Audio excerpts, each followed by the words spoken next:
Well, summer has come to an end and the seasons are changing. It's now fall and the leaves are changing. A little cooler breeze is in the air. And people are starting to take out their fall clothes, which is personally my favorite. Sweaters, jeans, thick shirts, flannel shirts. That's my jam. Boots. Love me some boots. And we're just gearing down, getting ready for that colder weather.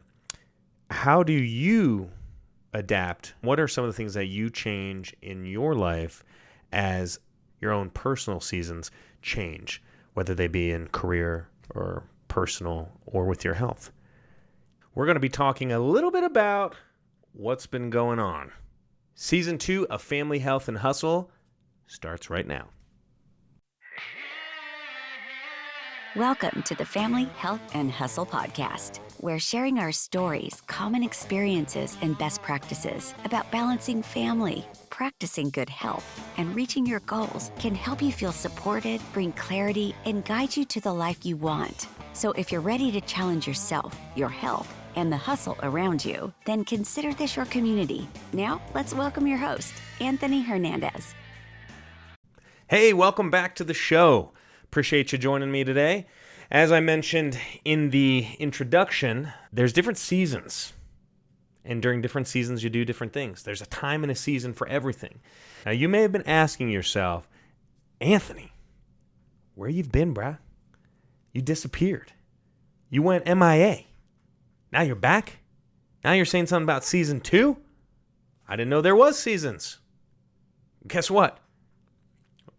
Neither did I, honestly. But that's okay. I'm back, and I'm going to explain to you and tell you and fill you in on everything that's been going on. Now, a lot of podcasters, there's a whole community of podcasters, and they'll get together and they'll talk about podcast stuff, secrets, how to grow your show, how to get interviews, things like that. And one thing they'll say is like, hey, if you ever have gaps in your podcast, maybe acknowledge it, but then just kind of move on. Don't focus on it. And I'm totally for that. I agree with that. I think it's a great idea. But I also think it's important for you to know why we had a little gap there, why we had a season 1 and a season 2, and what's been going on, because I wasn't planning on doing seasons. But things happen and things get crazy, as in your life and my life. And there was a huge pivot point, kind of what I was talking about in some of my previous shows, things that were happening. And it was just, I had to shift focus. I had to put focus on some things that were there at hand, right in front of me, that needed to take place. And it's a bummer, but it happens. I'm back. And I think it's important because we all do that. We all have things we want to pursue, and sometimes something else gets in our face, and we got to figure out how to solve that problem first. And it's okay to put what you really want to do aside for a minute and say, okay, let me focus on this, because maybe this other thing is bigger, has more implications, involves my family more, is more important, whatever. So that's kind of in a nutshell what happened to me. So when we last spoke, the intention is to do this show every week, and I'm going to recommit to you. I'm going to start trying to get that back on track here. We got some great interviews scheduled, because even though I haven't been doing the show's been constantly on my mind, because I really enjoy this. I really enjoy being a part of this group and this whole community that we're building of people to support each other as we go through challenging things, and as we set goals and we overcome goals and we accomplish things, and we just enjoying the whole journey. So that being said, though, there's a time and a season for everything. And previously when we were speaking, I honestly was working, it's kind of a chaotic life, working a full-time job, doing this podcast on the side. And then I was also running another business on the side that was primarily on the weekends. And I'd mentioned that before. That is a frozen dessert business where we had a food truck and we would do indoor caterings and events and different things. During the winter, we'd mostly do the indoor stuff. And then in the summer, we'd do a little bit of both. And so it was taking up a lot of time, but not too much. It wasn't too crazy. But the few things together, along with family. I'm married. I have 2 children. Want to spend time with them. We have family in different states. We want to go visit them, all that stuff. So, a little bit of juggling, especially the hardest part is when you have to work a job maybe you don't care so much for, not that you don't care so much for, but that it's more of a necessity instead of like something you want to do forever.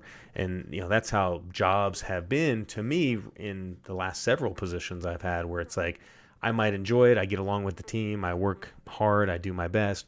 But ultimately, at the end of the day, it's not something I'm like, that's not why I live, is to do that job.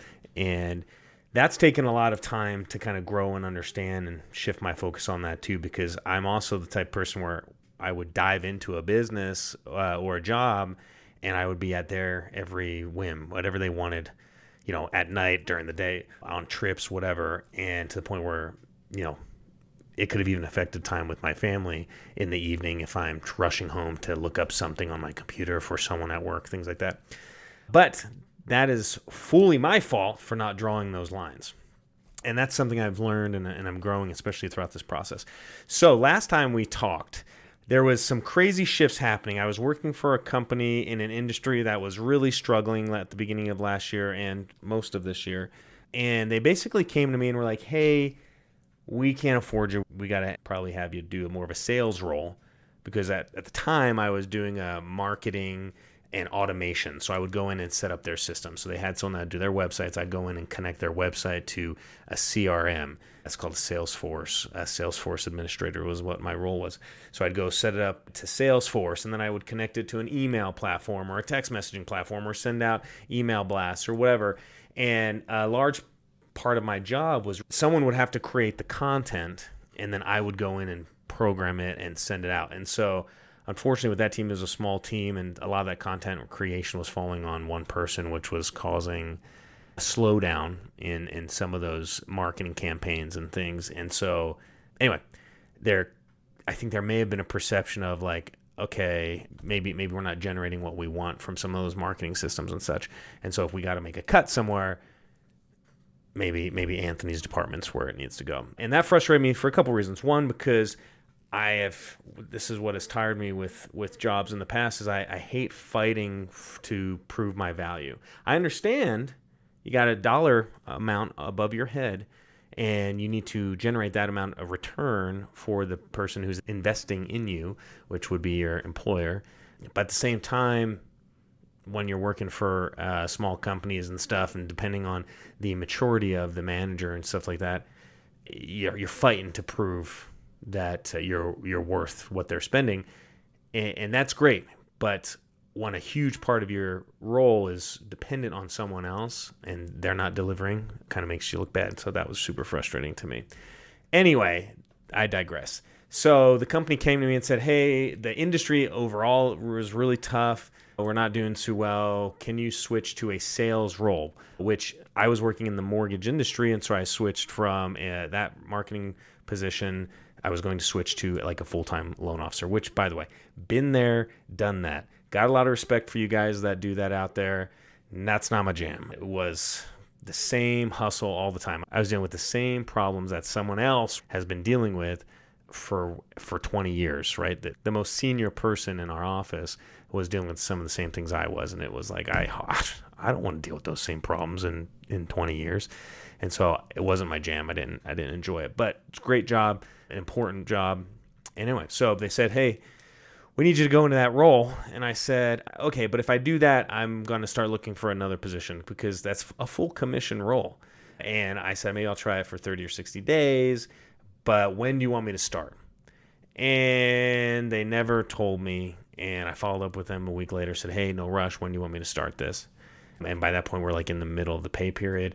And then a full pay period went by, and then they didn't pay me. And they were like, sorry. That's literally what they said. Like, sorry, we can't pay you. And I was like, what? So I've been putting in all these hours and you're not going to pay me? And they're like, no. Anyway, a whole bunch of drama with that. So around that time, me and my wife were like, you know what? This is crazy. It's getting a little warmer now. I think the last time we spoke was around April. So it's starting to get a little warmer. The outside events were starting to take off. Our frozen dessert business, we were like, you know what? I think we can make this work. And so that's what we decided to do. We decided let's jump 2 feet into our frozen dessert business and try to make this be a full-time living. And so right around that time, it was our 10-year anniversary, and so we had a cruise plan. So we also went out of town for a week, which, by the way, was super fun. If you have not gone on a cruise, I highly recommend it. Very fun, especially if you're a partier. I mean, they just party non-stop. Personally, not a partier. Don't have a problem with it. You're a partier, rock and roll. You're going to love it. It's going to be heaven to you. So we go on a cruise for a week. It was awesome. We enjoy that. We come home, and then we're like, all right, it's time to get to brass tacks. We got to start really putting our shoulder against the wheel and start really just pushing and pushing to make this business work. And so that, my friends, is why you haven't heard from me for a little while, because that has taken up all of my time and focus throughout the summer. And I am very much the type of person that wants to know where my income is coming from. Like I feel safe in a job, and I think a lot of people do.